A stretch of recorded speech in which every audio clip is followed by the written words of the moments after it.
जय हिंद बच्चों, welcome back. पुनः आपका स्वागत है समाधान स्टडी में। आज मैं आपको केमिस्ट्री के बहुत ही महत्वपूर्ण क्वेश्चन करवाऊंगा। यह क्वेश्चन आपको पता है कि यह प्रीवियस एग्जाम जो पीएनएसटी के एग्ज़ाम हुआ था, जैसे कि आपने फ्रंट पेज पर देखा ही होगा कि पीएनएसटी के एग्ज़ाम के केमिस्ट्री के क्वेश्चन है। कौन से सर जी? केमिस्ट्री के। मैंने आपको फिजिक्स के, जूलॉजी के और बॉटनी के क्वेश्चन करवा दिया है। आज मैं आपको केमिस्ट्री के क्वेश्चन करवाऊंगा। इसके बाद मैं आपको दूसरे सेट के पेपर करवाऊंगा, मतलब दूसरा पेपर सॉल्व करवाऊंगा। तो आशा करता हूं बच्चों आपको पूरे पेपर समझ में आ रहे होंगे और उसके ही अकॉर्डिंग आप लोग हमारी जो नीचे डिस्क्रिप्शन बॉक्स में मैंने लिंक दे रखा है, तो उससे आप लोग क्लासेस भी ज्वाइन कर रहे होंगे और अपने घर पे अच्छे से प्रिपरेशन भी कर रहे होंगे। और बता दूं आपको, अभी हमारी क्लासेस जो है लाइव नहीं चल रही है। कुछ दिन तक यह लाइव क्लासेस अभी बंद है। कुछ दिन बाद जो है लाइव क्लासेस स्टार्ट हो जाएगी, तो आपको जो है उसका शेड्यूल पता चल जाएगा। तो अभी आप लोग पुराने क्लासेस जो मैंने 2 मंथ आपको पढ़ाए हैं, तो उसी का ही आप लोग क्या करेंगे, रिविजन करेंगे। तो चलिए स्टार्ट करते हैं। आज का यह सेशन बहुत इंपॉर्टेंट है। आप लोग जो है इसे ध्यानपूर्वक सुनना है ओनली, और देखना है कि आपको कैसे क्वेश्चन एग्जामिनर ने पूछा है, तो उसके अकॉर्डिंग ही हम आगे अपनी प्रिपरेशन को स्टार्ट करेंगे। तो देखिए, पहला क्वेश्चन आपके स्क्रीन पर आ चुका है। पर ऑक्सो डाई सल्फ्यूरिक अम्ल के एक अणु में कितने पैरासाइड लिंगेज उपस्थित होते हैं? तो यह होते हैं 3, 1, 2 या फिर 0। तो यह उपस्थित होते हैं कितने सर जी? 1। क्या होते हैं? 1। तो इसका राइट आंसर था आपका ऑप्शन नंबर ए। तो ऐसा आपको क्वेश्चन पूछा गया है। चलिए आगे बढ़ते हैं, नेक्स्ट क्वेश्चन देखते हैं। नेक्स्ट क्वेश्चन क्या पूछा गया आपसे? तो नेक्स्ट क्वेश्चन आपसे पूछा गया है, अधिशोषण एक खालिस्तान घटना है। विस्तृत पृष्ठ, सदैव गैर स्वतः या फिर उष्मा शोषी। तो यह होगी सरपृष्ठ है, मतलब आपका पृष्ठ। क्या होगी? पृष्ठ जो है आपका अधिशोषण एक क्या है, कौन सी घटना है? आपका पृष्ठीय तनाव वाली घटना है। ध्यान रखिएगा, एग्जाम में क्वेश्चन आता है और आपका केस नली से भी क्वेश्चन आता है, तो इसे आप लोग ध्यानपूर्वक कर लीजिएगा। जो बच्चा मैंने अभी पढ़ाया नहीं हो वह तो आप लोग को खुद से थोड़ा पढ़ना है। अभी मैं जब पढ़ाऊंगा तो आपके जितने भी कॉन्सेप्ट है पूरे क्लियर हो जाएंगे। देखिए क्या दिया है नेक्स्ट क्वेश्चन में, आपसे पूछा गया है, सेल्डेन के एक अणु में बीजिन के कितने वलय मौजूद होते हैं? 5, 3, 1 और आपके 4 ऑप्शन दिया था। देखिए तो इसका राइट आंसर था कितने सर जी? 3। यहाँ पर जो है ये एक बच्चा है, इन्होंने गलत प्रयास किया था, 4 लिख दिया था, पर आपका क्या लिखना है? 3। और इसमें बेनिफिट आपको यह मिलता है, जो पीईजी की एग्जाम दे रहे हैं उसमें नेगेटिव मार्किंग बिल्कुल भी नहीं होती है। इसका बेनिफिट मिलता है कि आप लोग 3 में से 4 में से किसी 3 को अलग करके एक आंसर अपना चूज कर सकते हैं। आपको कैसे चूज करना है मैं आपको बताऊंगा जब आप लोग की एग्जाम आ जाएगी, ठीक है बच्चों। तो यहाँ पर सब कुछ मिलेगा आपको। जो स्टूडेंट नहीं पढ़ के भी जाएगा तो कैसे पेपर को सॉल्व करेगा उसकी जानकारी भी मैं आपको प्रोवाइड करूंगा। देखिए अगला क्वेश्चन आपसे पूछा गया था, हेलो एरिन में कार्बन परमाणु से जुड़े हेलोजन परमाणु में खालिस्तान संकरण होते हैं। तो ये होते हैं sp²।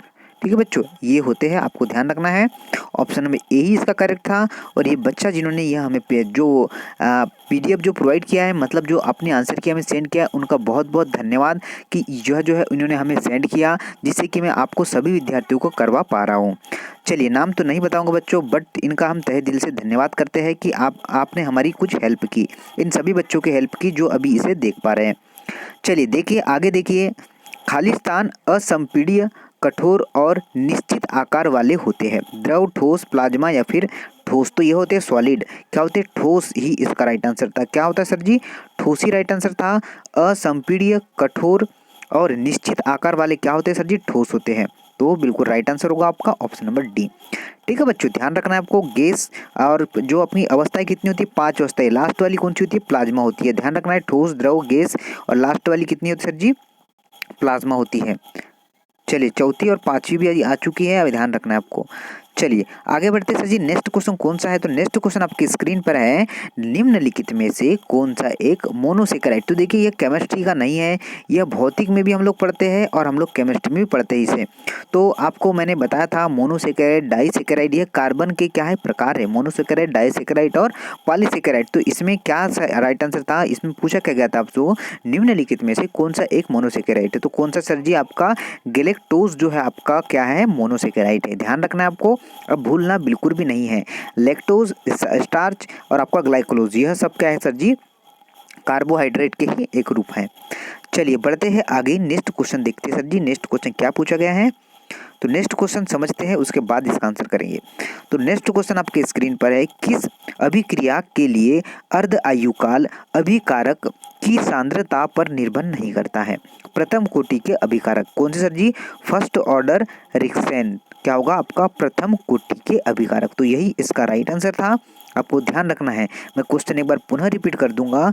किसी अभिक्रिया के लिए अर्ध आयुकाल अभिकारक के सांद्रता पर निर्भर नहीं करता है। तो यह प्रथम कोटि के अभिक्रिया के द्वारा। ठीक है बच्चों, ध्यान रखना है। चलिए अगला क्वेश्चन देखिए। आपको जो क्वेश्चन यहाँ पर दिया है ना बच्चा, वही आप लोग प्रिपरेशन करें और वही अपना टॉपिक क्लियर करें। देखिए क्या पूछा है नेक्स्ट क्वेश्चन। ट्राईमिथेनॉल अमाइन में नाइट्रोजन परमाणु की संरचना कितनी होती है? तो यह तो हमें देख पुनः जो है रिपीट हो चुका है। क्या होगा? sp3, sp पर 3 की घात, यही इसका राइट आंसर था। चलिए देखते हैं रिएक्शन में अभी करवाने को बच्चा, रिएक्शन वाले जो क्वेश्चन है जैसे कि अभी आएंगे यहाँ वो करवाने को। C0N36 ऊपर ट्वाइस 6 Cl3 संकुचन में धातु की प्राथमिक संयोजकता होती है तो कितनी होती है सर जी? 3 होती है। कितनी होती है? इसकी प्राथमिक संयोजकता पूछ ली तो 3 होती है। ध्यान रखना है आपको, मतलब संयोजकता से भी क्वेश्चन आते हैं।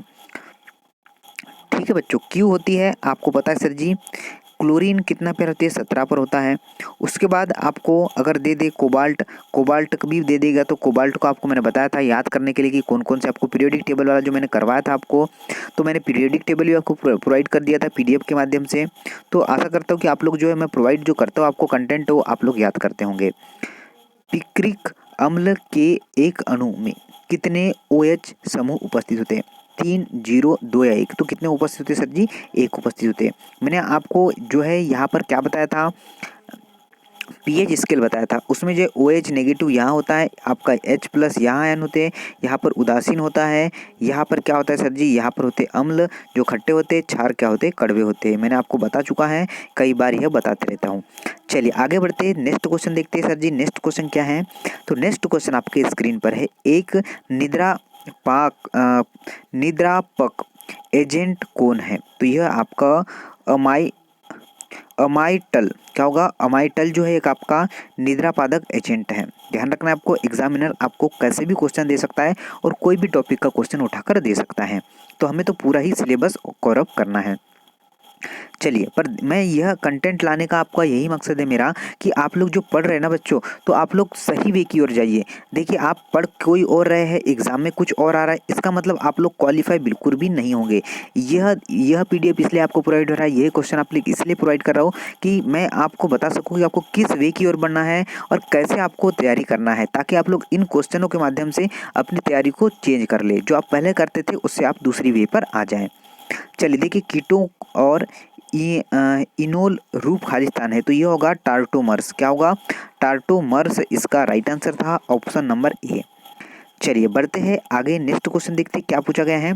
तो नेक्स्ट क्वेश्चन आपके स्क्रीन पर है, निम्नलिखित में से किस 3D श्रेणी तत्व में न्यूनतम घनत्व होता है? CO, Fe, Se या फिर आपका Cu? तो होगा आपका Sc। क्या होगा? Sc। अब ये मुझे कमेंट्स करके यह बताइएगा, जो Sc दिया है वह किसका सिंबल है? इसे क्या कहेंगे हम? पीरियोडिक टेबल मैंने कई बार आपको बता चुका है, तो आप लोग जल्दी से पीरियोडिक टेबल आपका नहीं डाउनलोड किया है तो टेलीग्राम ग्रुप ज्वाइन कीजिएगा, समाधान स्टडी टेलीग्राम ग्रुप सर्च कीजिएगा, वहाँ पर ये PDF आपको मिल जाएगा। चलिए आगे देखते हैं नेक्स्ट क्वेश्चन। तो नेक्स्ट क्वेश्चन क्या है सर जी? तो नेक्स्ट क्वेश्चन आपकी स्क्रीन पर है, PCl3 के एक अणु में इलेक्ट्रॉनों के कितने एककीय युग्मक उपस्थित होते हैं? तो यह होते हैं 10। कितने सर जी? 10 उपस्थित होते हैं। ध्यान रखना है आपको, ना कि 1, ना कि 12, ना कि 7। और कितना लिखा था बच्चे ने? 12 प्रयास किया था, बट 12 नहीं होगा, 10 होगा। चलिए बढ़ते हैं सर जी अगले क्वेश्चन की ओर, देखते हैं नेक्स्ट क्वेश्चन क्या है आपके स्क्रीन पर। यह आपका रिएक्शन वाला क्वेश्चन था, यह आपको क्या करना था? बनाना था।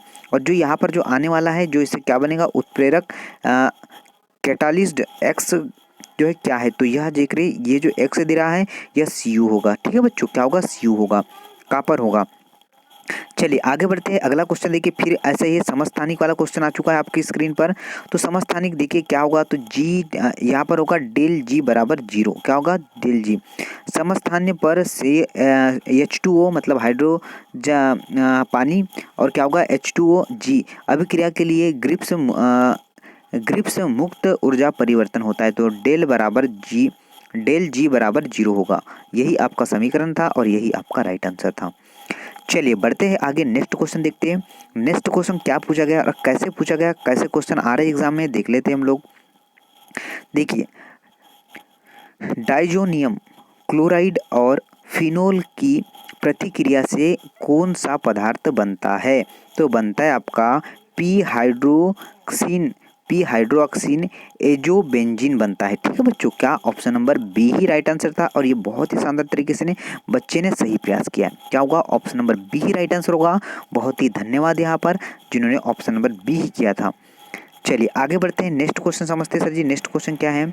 तो नेक्स्ट क्वेश्चन आपके स्क्रीन पर है, तत्व आरजी आवर्त सारणी के खाली स्थान में उपस्थित होता है। क्या? आरजी। तो देखिए मैंने आपको बताया था, पीरियोडिक टेबल मैंने आपको प्रोवाइड भी कर दिया है और बता भी दिया। इधर होता है सर जी एस, यहाँ पर होता है डी और यहाँ पर होता है एस पी, डी यहाँ पर होता है और यप यहाँ होता है नीचे वाले भाग में। तो यह कहाँ उपस्थित होता है? डी वाले भाग में, मतलब यहाँ पर वो उपस्थित होता है कौन सा तत्व? आरजी तत्व। ठीक है बच्चों, ध्यान रखना है आपको। यहाँ पर उपस्थित होता है एस ब्लॉक के, यहाँ आता है पी ब्लॉक और नीचे जो आपका लेंथेनाइट और एक्टिनाइट तत्व आते हैं, यह आता है आपका एक्टिनाइट लेंथेनाइट तत्व एफ ब्लॉक के तत्वों में आते हैं। तो यह ऑप्शन नंबर डी होगा और डी ब्लॉक इसका राइट आंसर होगा। चलिए बढ़ते हैं अगले क्वेश्चन की ओर, देखते हैं अगला क्वेश्चन क्या है। CL4 अणु के लिए निम्नलिखित में से कौन सा विकल्प सही है? केमिस्ट्री में अगर ऐसा छांटने के लिए आए तो बहुत टफेस्ट हो जाता है ये क्वेश्चन। तो चलिए मैं राइट आंसर की ओर ही लेके चलता हूं आपको। Option number D right answer था। क्या था? CCl4 अणु गैर ध्रुवीय है, लेकिन इनमें ध्रुवीय संयोजकता बंध है। क्या है? गैर संयोजी बंधता है। तो यही था आपका option number D right answer. चलिए समझ में आ चुका होगा, बढ़ते हूं मैं अगले क्वेश्चन की ओर। चलिए अगला क्वेश्चन देखिए क्या है। नेक्स्ट क्वेश्चन समझते हैं क्या है। सेल दिया हुआ यहाँ पर बहुत सारा यह न्यूमेरिकल टाइप का क्वेश्चन है और इसका आपको सॉल्व करना पड़ेगा। इसका सॉल्यूशन मैं आपको क्लास में बता दूंगा। ठीक है बच्चों, इसका जो सॉल्यूशन है कैसे 32 आया, इसको मैं सॉल्यूशन आपको क्लास में बता दूंगा। जब मैं क्लास स्टार्ट करूंगा तो यह क्वेश्चन आपको मैं वहां करवा दूंगा। चलिए आगे बढ़ते हैं, नेक्स्ट क्वेश्चन देखते हैं। तो नेक्स्ट क्वेश्चन है सर जी हमारे स्क्रीन पर आ चुका है। क्वेश्चन है, HBr के साथ एनिसोल की प्रक्रिया खाली स्थान का उत्पन्न करेगी, मतलब खाली स्थान उत्पन्न करेगी। फिनोल या ब्रोमेथेन या फिर ब्रोमोबेंजीन या मेथेनॉल या फिर बेंजीनिल और ब्रोमाइथेल या फिर क्या होगा? फिनोल और ब्रोमोमेथेन। तो यही था आपका राइट आंसर। क्या होगा? फिनोल या फिर ब्रोमोनेथ। तो option number D right answer क्या होगा सर जी? ऑप्शन नंबर डी राइट होगा। क्या सभी स्टूडेंट ऑप्शन नंबर डी कर पाए थे? बिल्कुल ऑप्शन नंबर डी ही किया बच्चा ने और बिल्कुल राइट आंसर किया था। चलिए थोड़ा तो मेहनत करना पड़ेगा बच्चों, आपको एग्जाम में ऐसे ही क्वेश्चन मिलने वाले हैं, तो आप लोग अपनी प्रिपरेशन को ऐसे ही कीजिएगा। चलिए, न्यूक्लियोटाइड्स पेप्टोन्स शर्करा के कार्बन अणुओं खाली स्थान के मध्य फास्फोडीएस्टर लिंकेज द्वारा एक साथ सम्मिलित होते हैं। तो ये होते हैं 5 और 5 एंड 3, मतलब क्या होगा? 5 एंड 3 राइट आंसर होगा। क्या होगा? 5 एंड 3 राइट आंसर होगा, मतलब ऑप्शन नंबर बी होगा। चलिए समझ में आ चुका होगा आपको कैसे आया इसका आंसर ऑप्शन नंबर बी। चलिए अगला क्वेश्चन क्या पूछा है सर जी? तो अगला क्वेश्चन क्या होगा? पारा आंसर किया इन्होंने। क्या है? स्व उपचयन विधि द्वारा कौन सी धातु को निष्कर्षित किया जाता है? तो यह होता है पारे को। किसके द्वारा? और 39 डिग्री पर क्या जमता है? यह पारा जमता है और यह मैंने आपको कई बार बता चुका है। और पारे का आपको क्या करना है? परमाणु क्रमांक कमेंट्स करना है। अगर आपको पता हो तो बिल्कुल भी कमेंट्स कर सकते हैं। टंगस्टन का डब्लू होता है, बिल्कुल आपको ध्यान रखना है। चलिए, प्रोटॉन के कितने मोलों का वजन 1 ग्राम होता है? 10 मोल, 10 पर 23 की घात, 0.1 मोल या फिर 1 मोल। तो 1 मोल ही इसका राइट आंसर होगा। कितना होगा? 1 मोल। जो आपका प्रोटॉन के कितने मोलों का वजन? 1। तो प्रोटॉन के 1 मोलों का वजन 1 ग्राम होता है। ध्यान रखना है आपको, एग्जामिनर आपसे इस तरीके से भी क्वेश्चन पूछ सकता है। चलिए, यह तो प्रीवियस ईयर के क्वेश्चन है जो हम आपको करवा रहे हैं बच्चों। आपको ऐसे ही अपनी प्रिपरेशन को स्टार्ट रखना, कैसे सॉल्व हुए हैं क्वेश्चन और किस पैटर्न पर क्वेश्चन आए हैं, आप लोग ऐसे ही अपनी प्रिपरेशन कीजिएगा। चलिए देखिए, निम्नलिखित में से कौन सा रासायनिक अभिक्रिया निष्पादन प्रक्रिया का उदाहरण है? तो यहाँ है केवल 1 2 दिया था, और यहाँ से पहली वाली जो है आपका कौन सी निष्कासन प्रक्रिया का उदाहरण है, ध्यान रखना है आपको। चलिए देखिए, अगला क्वेश्चन देखिए कैसा क्वेश्चन पूछा है सर जी। धातु कार्बोनिक्स में धातु परमाणु या आयन पाई बंद बनाने के लिए CO के खाली स्थान को इलेक्ट्रॉन का दान करता है। तो पाई अक्ष के द्वारा, किसके द्वारा? पाई अक्ष के द्वारा, अक्ष ही क्या करता है? इलेक्ट्रॉन को दान करता है। ध्यान रखना है आपको। Option number B right answer था, जो बहुत ही शानदार तरीके से सभी स्टूडेंट का आंसर आया होगा। चलिए आगे बढ़ते हैं सर जी। नेक्स्ट क्वेश्चन कैसा पूछा गया है समझते हैं। 3 घटकों वाले विलयन के लिए निम्नलिखित में से कौन सा सही है? तो आपसे पूछा गया था कि यहाँ पर सही कौन सा है, तो 2 विलयन और 1 विलायक, यही इसका राइट आंसर। मतलब विलयन और विलायक से भी क्वेश्चन आ रहे हैं हमें एग्जाम में, विलयन और विलायक से भी क्वेश्चन आ रहे हैं। इसको हम लोग अच्छे से स्टार्ट करके पढ़ लेंगे। चलिए, हमारी जो क्लासेस हुई है वहाँ से जो कितने क्वेश्चन आए आपको जरूर से कमेंट्स करके बताना है। यूरिया के कितने अणु में 40 परमाणु होते हैं?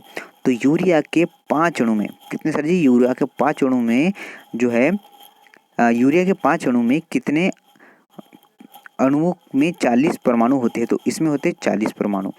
कितने सर जी? 40। 5 यूरेनियम के यूरिया के अणु में 40 परमाणु होते हैं। ध्यान रखना है आपको। ऑप्शन नंबर क्या था सर जी इसका right answer? Option number D था। चलिए आगे बढ़ते हैं। नेक्स्ट क्वेश्चन कौन सा पूछा है हमसे? 30 क्वेश्चन आपसे पूछता है, तो मैं आपको एक एक दिन में एक जो है टॉपिक क्लियर करवाता हूँ। चलिए, प्रोपेनॉल में कार्बोनिल कार्बन परमाणु की संरचना संकरण स्थिति क्या है? तो यह है sp²। मतलब देखिए, आपको यहाँ पर संयोजकता संकरण वाले क्वेश्चन बहुत ही है। तीसरा क्वेश्चन है यह, तो आप लोग इसको ठीक से पढ़ लीजिएगा। मैं क्वेश्चन अभी और पढ़ाने को मैं आपको पढ़ा दूंगा कुछ दिन में, हमारी जब लाइव क्लास स्टार्ट होगी तो। और आपको बता दूं मैं आपको कि जो आपके कुछ डाउट रहते हैं तो कमेंट सेक्शन के माध्यम से आप लोग कमेंट कर सकते हैं हमें। चलिए, आज का अंतिम और लास्ट क्वेश्चन होगा 30 क्वेश्चन। उसके बाद तो मैंने बॉटनी करवा चुका आपको। अभिकारक की सांद्रता 10 सेकेंड में 2 m मतलब 2 मीटर से घटकर 0.5 मीटर हो जाती है। अभिकारक के लिए विलुप्त होने वाली दर क्या है? ये होगा आपका 0.15 मीटर पर सेकेंड। ठीक है बच्चों, ध्यान रखना है आपको, गलतियां बिल्कुल नहीं करना है और इसको इजी लेवल से सॉल्व करना है। तो आशा करता हूँ यह जो है क्लास आपको समझ में आई होगी, और आपको कैसे आपकी एग्ज़ाम के लिए प्रिपरेशन करना है वह भी आपको समझ में आ जाएगा। आपने केमिस्ट्री के भी क्वेश्चन देख लीजिए, अपने बॉटनी के भी क्वेश्चन देख लीजिए, अपने जूलॉजी के भी क्वेश्चन देख लीजिए, अपने फिजिक्स के भी क्वेश्चन देख लीजिए। तो ये अपने जो टॉपिक पढ़े हैं, 4 जो मैंने आपके लिए डेली में लाया है, तो मैं आपको बता दूं यहाँ से आपका कितना नंबर कंप्लीट हो जाएगा। यहाँ से आपके 100 नंबर कंप्लीट हो जाएंगे। कितने? 100 नहीं, 100 नहीं बच्चा, 130 नंबर का एक होता है, तो आपके 120 हो जाएंगे। 120 नंबर तो आपके यहाँ से आ जाएंगे। और 30 नंबर का इंग्लिश बचा है, तो इंग्लिश तो मैं आपको बाद में करवा दूंगा। ठीक है बच्चों, और आपको बता दूं मैं, अगर आप इसे नोट डाउन कर सकते हैं तो आपके लिए ही बेहतर होगा। अभी आप लोग क्लास देख रहे हैं, उसके बाद आप लोग एक बार पुनः देख लीजिएगा, जिससे आप लोग नोट कर सके इन क्वेश्चनों को, क्योंकि प्रीवियस ईयर के क्वेश्चन एग्जाम में आते हैं। उसके बाद आपको बता दूं कि किसी के पास अगर अदर पेपर होगा तो वह ज़रूर से हमें पेपर सेंड कर दे, ताकि हमें एनालिसिस करवाने में कोई दिक्कत ना जाए और सभी को इसका फ़ायदा मिल सके। हम क्योंकि यहाँ पर स्टूडेंट का नाम भी नहीं बताएंगे और जो है उनका पेपर भी हम किसी को सेंड नहीं करेंगे, तो ये हमारे पास ही रहेगा, हम तक ये पेपर सीमित रहेगा। बट जो क्वेश्चन है वो क्वेश्चन हर बच्चे तक पहुँच जाना चाहिए, क्योंकि आपने तो एग्ज़ाम दिया बच्चों, बट जो अदर स्टूडेंट हैं जिन्होंने एग्ज़ाम ही नहीं दिया, तो उनके लिए हमें यह कंटेंट प्रोवाइड करना बहुत ज़रूरी है। क्योंकि आप देखिए, आप बहुत से स्टूडेंट अभी 12th पास होके 2021 में होने वाली एग्ज़ाम के लिए बैठेंगे और एग्ज़ाम के लिए प्रिपरेशन भी कर रहे होंगे अभी से, तो उनको पता चल जाएगा कि कैसे हमें सर जी पढ़ाई करना है। और उसके बाद बता दूं मैं आपको कि यहाँ पर जो है बहुत ही महत्वपूर्ण जानकारी प्रोवाइड होती है। तो जो नया स्टूडेंट जुड़ता है चैनल को सब्सक्राइब जरूर कर लीजिए, बेल आइकन को प्रेस कर लीजिए, ताकि हमारे जैसे ही वीडियो अपलोड हो, चाहे आपके वैकेंसी से रिलेटेड, चाहे आपकी जो है नर्सिंग के एग्ज़ाम से कोई भी फॉर्म निकलता है तो मैं आपको तुरंत ही अपडेट करवा देता हूँ। तो मैं चाहता हूँ कि आप लोग जो है समाधान स्टडी परिवार के साथ बने रहिए और अधिक से अधिक विद्यार्थियों तक जो है वीडियो जो भी अपलोड होता है, जो भी क्लासेस लगती है, तो उन्हें शेयर जरूर किया करें। जय हिंद, जय भारत, राधे राधे, नमस्कार।